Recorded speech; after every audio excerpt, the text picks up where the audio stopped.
video kali ini kita akan masuk ke bab 8, yaitu tentang accessing command line.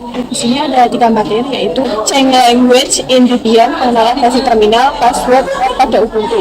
Kita buka saja VirtualBox-nya, lalu kita login, lalu kita bisa ketikkan terminal, lalu kita bisa ketikkan sudo.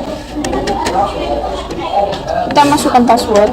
Nah, sekarang kita akan mengganti bahasanya. Di sini saya menggunakan bahasa Indonesia dan saya akan ganti ke bahasa Inggris. Kita bisa menggantikan pada terminal, yaitu kita masuk ke root, lalu kita bisa ketikkan sudo dpkg reconfigure locales. Untuk mengganti bahasa Inggris, kita kodenya nn-utc -8 atau v-8. Lalu kita enter saja. Kita pilih use tv. Bisa ketikkan pengaturan. Kita bisa pencet gambarnya ya teman-teman. Lalu klik logo bendera ini, lalu kita klik bahasa, kita pilih English, kita selesai. Oke, sekarang ini sudah menjadi bahasa Inggris. Sekarang ini tulisannya menjadi Friday. Kita masuk ke materi selanjutnya, yaitu pengenalan basic terminal. Basic terminal merupakan suatu konfigurasi dasar atau perintah dasar yang sangat sering digunakan pada OS Linux. Kita buka saja VirtualBox-nya, kita start Debian, lalu kita ketikkan terminal. Teman-teman tahu nggak sih arti nama sebelum tanda @ ini?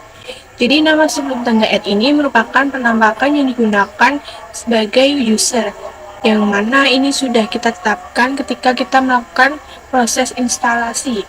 Kalau teman-teman pengen mengecek nama username, itu bisa dengan perintah Woami.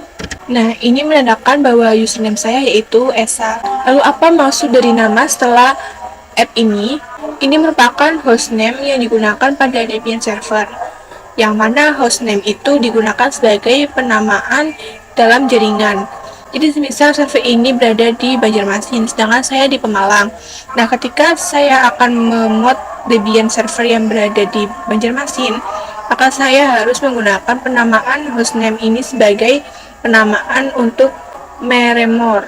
Jadi saya meremot nama Debian dan masuk IP address-nya.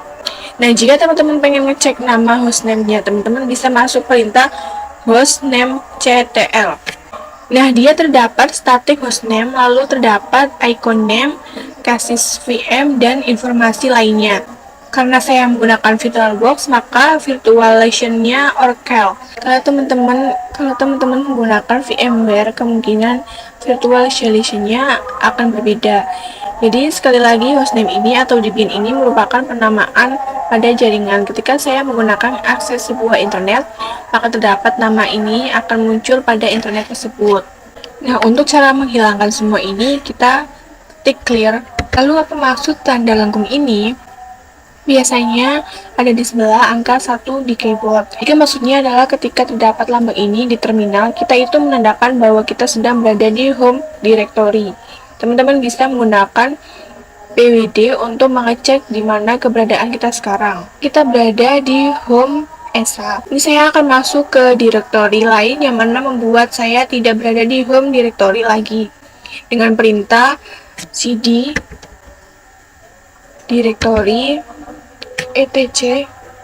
Di sini lambang lengkungnya akan hilang karena saya sudah tidak ada berada di home directory lagi. Akan coba ke home directory lagi dengan perintah cd /home esa. Nah, maka tanda lengkungnya akan muncul lagi karena saya berada di home directory. Lalu apa maksud tanda dolar ini? Lambang dolar ini merupakan penandaan hak akses. Ketika terdapat tanda dolar ini menandakan akan bahwa teman-teman bisa memiliki hak akses username biasa. Jika teman-teman terdapat lambang seperti ini, itu menandakan bahwa teman-teman memiliki hak akses root atau hak akses yang paling atas. Karena terdapat beberapa directory atau file yang hanya dapat diakses menggunakan directory root. Nah, caranya bagaimana agar kita dapat masuk ke hak akses root? Teman-teman bisa masuk dengan perintah su.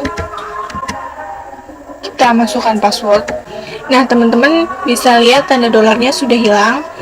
Itu menandakan bahwa hak akses saya sudah dalam ke hak akses root, sehingga saya dapat mengakses directory apapun. Kok lengkungnya hilang juga? Karena ini saya tidak berada di home directory. Bukannya ini berada di /home/esa. menandakan bahwa saya berada di directory home. Nah, jadi berbedaan ya home directory root dan juga home directory-nya user biasa itu berbeda. Jadi bagaimana kalau kita masuk ke directory home root? Kita bisa masukkan perintah cd /root. Nah, sekarang kita sudah berada di home directory root. Di sini logo lengkungnya juga sudah ada lagi. Kita masuk ke materi selanjutnya, yaitu tentang password root pada Ubuntu. Nah, jika di proses instalasi pada Debian itu terdapat parameter password root sehingga kita bisa membuat password root secara langsung. Tapi Ubuntu itu ketika proses instalasi tidak ditampilkan parameter sehingga kita tidak bisa membuat password root. Jadi bagaimana membuat password root pada Ubuntu? Caranya kita bisa buka VirtualBox lalu start Ubuntu-nya. Jika di Debian kita memasukkan perintah su, maka akan langsung muncul parameter password seperti ini. Kita bisa memasukkan password.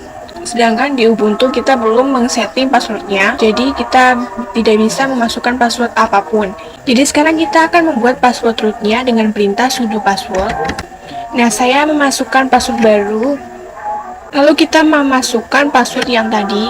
Sekarang kita bisa cek apakah kita berada di user root perintah pwd. Oke, sekarang kita berada di home esa. Kita bisa masukkan perintah cd root lalu pwd. Oke, sekarang kita sudah berada di root.